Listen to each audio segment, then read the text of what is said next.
ይህንን ነገር ግን መጀመሪያ አብርሽ ላይ ለምን አታረጉትም ነበር? የጠሉት ይደርሳል የፈሩት ይወርሳል ነውና ነገሩ።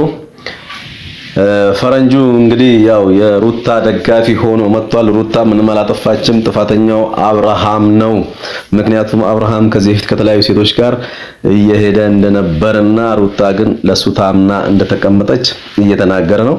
ስለዚህ እኛን ጥፋተኛ አድርጋችሁ እና ፈረንጁ እንዲያረጉ ጓደኞቹ እንዲያረጉ እንደዚህ ሆኑ ምናምን ነገር እያላችሁ አትውቀሱን። ምክንያቱም ጥፋቱ የአብርሃም የራሱ ነው። አብርሃም ሰብሰብ ብሎ መያዝ ነበረበት ትዳሩን በሚልም ጭምር ያው ወቀሳውን እያቀረበ ያለበት ሁኔታ ነው የሚኖረው እና በጣም ውዝግብግብ ያለ ጉዳይ ሆኗል። እንግዲህ ከዚህ በፊት እየወቀስን የነበረው ያው ሄርሜላ ነበረ። ከዛ በኋላ የሄርሜላ ጉዳይ ተገልብጦ ወደ ሩታ ሄደ እና ሰላም ጤና ይስጥልን። እንደምን አላችሁ?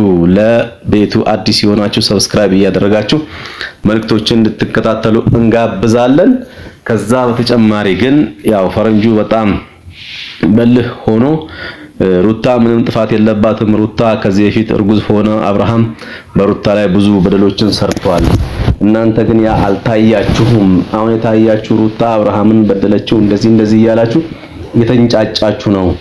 ያኔ ግን እኛ ስንጮህ አብርሃም ጥፋተኛ ነው ብለን ስንከራከር ያኔም እኛን አልደግፋችሁም ነበር። ሄርሜላን ብቻ ነበር ጥፋተኛ እያደረጋችሁ የነበረው። ስለዚህ አብርሃም ራሱ ችግር ያለበት አውቆ ሆን ብሎ እያጠፋ ያለ ለትዳሩ ያልታመነና እንደሚማግጥ ጭምር ነው እንግዲህ ፈረንጁ እያነሳ የነበረው።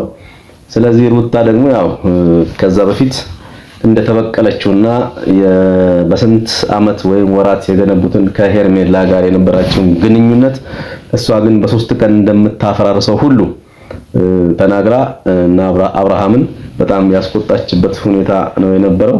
የአብርሃም ወንድም እንግዲህ እርሱም የአብርሃምን ጓደኞች ለምን እንደዚህ አይነት ጥፋት ሰራላችሁ በሚልም ጭምር እነሱን ቀጥሮ ለመደባደብም ጭምር የነበረበት ሁኔታ እንደነበረ የሚታወቅ ነው።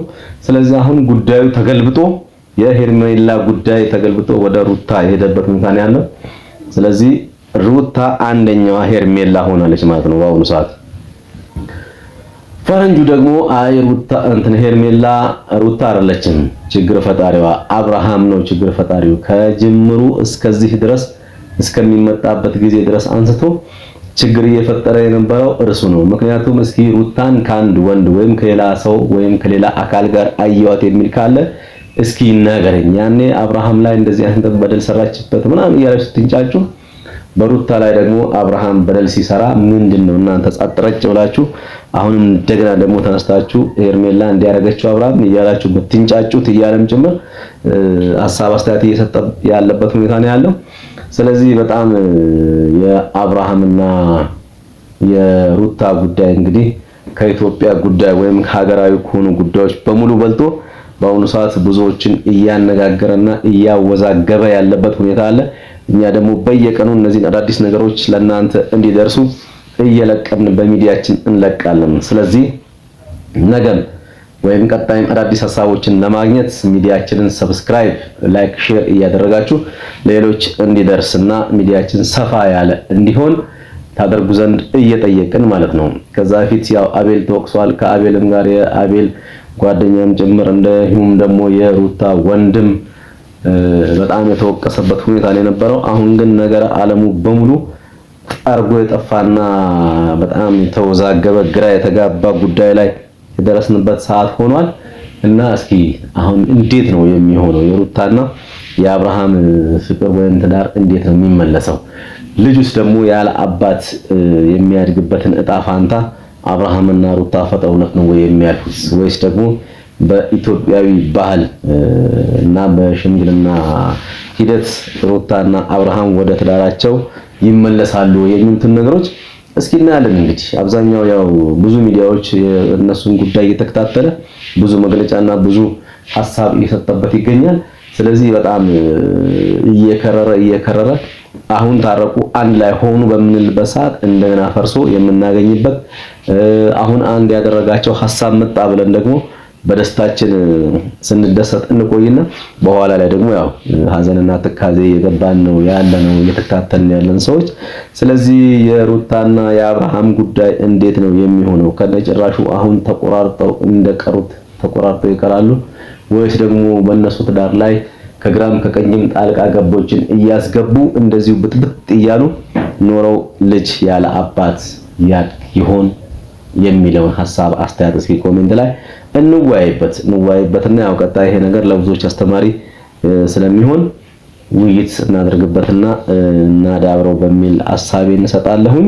ለቤቱ አሁንም አዲስ የሆናችሁ ሰብስክራይብ ማድረግ እንዳትረሱ። ሰብስክራይብ ማለት ለዚህ ሚዲያ በጣም ወሳኝና ትልቅ ደረጃ የሚያደርሰው ነው። ምክንያቱም ሚዲያውን ከከፈትንበት ጊዜ አንስቶ እስከዚህ ሰዓት ያለው የሰብስክራይብ መጠናችን ስናየው የማይመጣጠን ነውና እስኪ እንዳትፈሩ የደወል ምልክቷን ጫን በማለት ሰብስክራይብ እያደረጋችሁ ላይክ ሼር እያደረጋችሁ ኮሜንት እያደረጋችሁ ሚዲያችን እንዲያድግ ተተባበሩ ዘንድ እንጠይቃለን። ቸሪክ ተመን በቀጣዩ ክፍል እስከምንገናኝ ጉዳት ማለት ነው። እሱ ምንድነው እያሰበ ያለው? አንድ ያርግዛለች የትም አትሄድ የሚል አስተሳሰብ ጭንቅላቱ ላይ ያለ ሰው ነው አብርሃም ማለት ነው። እና ያ ሁሉ ነገር አድርጓት አሁን ሩታ አንድ ነገር ስታደርግ ሁላችሁም እየተነሳችሁ መናገር፣ የሱ ጓደኞች ደግሞ ጭራሽ አሁን በቃ ባሰባችሁ። ትንሽ ነገር አገኛችሁባትና እሷን ለማስጠላት ወይም ደግሞ እሷን ለመስደብ መንገዶች አገኛችሁና አሁን ደግሞ የሱን ጓደኞች ተነስታችኋልና በመጀመሪያ ደረጃ በደንብ መናገር ፈልገው አብርሽ ያደረገው ነገር አንዳንድ ነገራችኋለሁ። ይሄ ልጅ ብዙ ነገር አድርጓል። እሷ ዛሬ ነገ ይለወጣል እያለች ዛሬ ነገ ይስተካከላል እያለች ልቧ ሙሉ ክፍት አድርጋ እየጠበቀችው እሱ ከሌላ ሴት ጋር ይሆናል። የሩታን ምክር የሩታን ነገር ትቶ የጓደኞቹን ነገር እየሰማ ነው የኖረው። አስቡት እንዴ ጋሽዬ ለሱ ብሎ እየለፋ የሩታን ነገር ተውት፣ ለሱ ብሎ ሩታን ያ ሁሉ ነገር አድርጎ ለምኑ ተንበርክኮ ጠይቋት ሩታን ያንን ነገር እንኳን እያየ ማስተካከል ያልቻለ ልጅ ከማንም ሴት ጋር ሄዶ ሌላ ሀገር ተዝናንቶ እየመጣ መልሶ ሩታን ልቧን እየጎዳት እንዴ አስቡት። ዛሬ ነገ ይለወጣል ብላችሁ የምታስቡት ሰው እየባሰበት በየቀኑ እየባሰበት ሲመጣ ምን አይነት ስሜት እንደሚሰማችሁ አስቡት። እኔ ሩታን ካጠገቡ ሆኜ ሁሉ ነገር ስለማይ ነው ይሄ ሁሉ ነገር የምናገረው። ምክንያቱም የልቧን አውቃለሁ፣ ምን አይነት ስሜት እንደሚሰማት አውቃለሁ። እንዴ ያ ልጅ እሱ ካደረገው ይልቅ ምንም ነገር ቢወዳደር ያደረጉት ነገር ቢወዳደር እንኳን ሊገናኝ አይችልም። ምክንያቱም አብርሽ በጣም በሚባል ደረጃ ጎርቷታል፣ በጣም ማለት ነው። ልጅቷ ስላልተናገረች ብቻ አልተጎዳችም ማለት አይደለም። ዛሬም የመጣሁት ጉዳቷን ልናገር ነው። ምክንያቱም ማንም እውነት ስላልተናገረች መሰደብም የለባትም፣ ማንም እየመጣ ማስፈራራት የለበትም እሷን። እንዴ ያ ሁሉ ሲጎዳት የት ነበራችሁ? ያ ሁሉ ሲያስለቅሳት እርጉዝ ሆና ያ ሁሉ ነገር ሲያደርግ የት ነበራችሁ? አሁን የምትንጫጩ እንዳለ ማለት ነው። የት ነበራችሁ? ወይስ የሴት ልጅ ስሜት አይሰማችሁም? እናት እህት የላችሁም? እኔ እናትም እህትም ያለኝ ሰው ነኝ። ይሰማኛል የነሱ ጉዳት የሷ ህመም ማለት ነው። ማንም የፈለገው ነገር ሊያመጣ ይችላል፣ እንደፈለገው ሊያስፈራራኝ ይችላል። እኔ ግን መሰማ ሰው አይደለሁም። ማናችሁም የፈለጋችሁ ነገር ልፈጥሩ ትችላላችሁ። ግን እኔ በአጠቃላይ ለነገራችሁ የሚፈልገው ነገር ቢኖር እሱ ከጎዳት ይልቅ እሷ አልጎዳችውም። እሱ ካስለቀሳት ይልቅ እሷ አላስለቀሰችውም። እንዴ እሷ ህይወቷ ላይ እንዴት ነው የተጫወተው ይሄ ልጅ? እሷ አሁን ትንሽ ነገር ያደረገችው ነው እንዴ ብታያችሁ? እሱ ህይወቷ ላይ አልተጫወተም እንዴ? ላይፏ ላይ በዛው እርጉዝ ሆና ማለት ነው። ወይስ ደግሞ አርግዛለች የትም አትሄድም ብለህ ነው የዛን ያ ሁሉ ነገር እያደረክ የነበረው?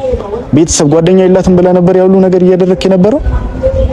ግን ደግሞ እሷ ምንም ነገር ማድረግ እንደምችል ምንም ነገር መፍጠር እንደምችል ንቃ እንደለቀቀቻችሁ ከዛ በፊት ተናግሬያለሁ። አሁን ደግሞ እስከ ጥግ ድረስ አሳየቻችሁ። አሁን ደግሞ ጓደኞቹ ይቀራሉ። እነሱም ላይ እቃቃ እንደምትጫወትባቸው እሷ እንኳን ባትጫወትባችሁ እኔ እቃቃ እንደምትጫወትባቸው በቅርብ እንዴት እንደማሳያችሁ ታዩታላችሁ። ለሁላችሁ ማለት ነው። እሷ ህይወት ላይ የቀለዳችሁ እሷ ህይወት ላይ የተጫወታችሁ ተራችሁን ጠብቁላችሁ። አስመስላችሁ አንዴ እዛ እያላችሁ ያላችሁ ሰዎች በግልጽ ነው የምናገረው፣ ምንም ስለማይመጣ ማለት ነው። አሁን ዛሬ የሩታ ትንሽ ስህተት ስላያችሁበት እንቡር ብላችሁ ተነሳችሁ። ምንም አታመጡም። ብዙ ነገር ደግሞ እየደረሳት ነው ሩታ ጋር ራሱ ማለት ነው። እያስፈራራቿት እንደሆነ ብዙ ቴክስት ነው የሚላክላት። እኔ ህይወትሽ ላይ ካልተጫወትኩኝ እኔ ላገኘሽ ምናምን የሚባል ቴክስት ብዙ ነገር ማለት ነው። ይህንን ነገር ግን መጀመሪያ አብርሽ ላይ ለምን አታረጉትም ነበር? አብርሽ የሴት ልጅ ህይወት ላይ ሲጫወት የት ነበራችሁ?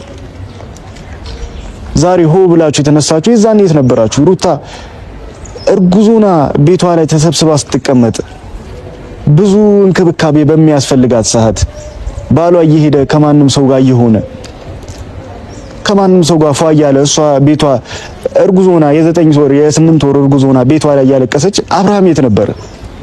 ከጓደኞቹ ጋር ነበረ፣ ከሄርሜላ ጋር ነበረ።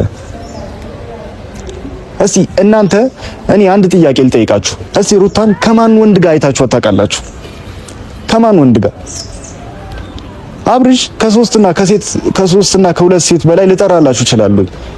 ሩታ ግን ከአንድ ወንድ ጋር አይታችኋት የምታውቁ ከሆነ እኔ